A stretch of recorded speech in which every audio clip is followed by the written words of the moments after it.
monsieur le journaliste, vous savez que quand il y a une loi qui est proposée, il y a un principe en droit qui dit que la loi est impersonnelle, ou soit que la règle de la loi, du droit est impersonnelle.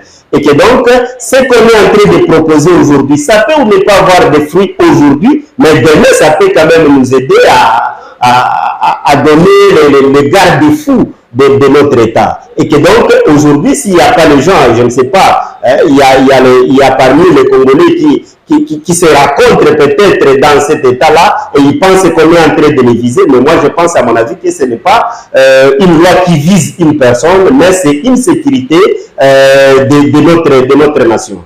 Et c'est une loi vraiment à applaudir.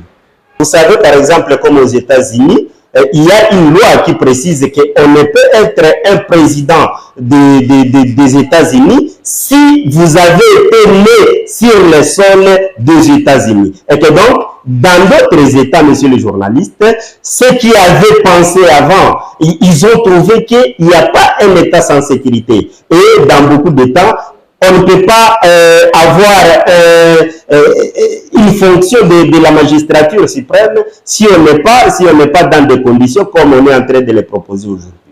Voilà, et quel est votre message quand même par rapport à nos élus qui vont se charger en tout cas de cette loi au niveau de l'Assemblée nationale? Oui, d'abord, avant de parler par rapport aux élus, je devrais d'abord appeler à toute la population.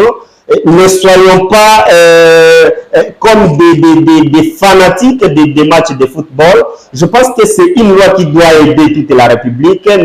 N'écoutons pas les gens qui parlent par ici, par là. Peut-être ils sont mandatés par telle ou telle autre personne. Mais je pense qu'avec cette loi, c'est une loi qui ne vise pas personne, mais c'est pour la sécurité de notre État. Et j'appelle aussi à nos représentants du peuple qui sont au niveau de l'Assemblée nationale et au Sénat, de prendre en compte tout ce que nous sommes en train de leur demander et de voter massivement pour cette loi pour que nous ayons quand même une garantie, un garde-fou pour notre République.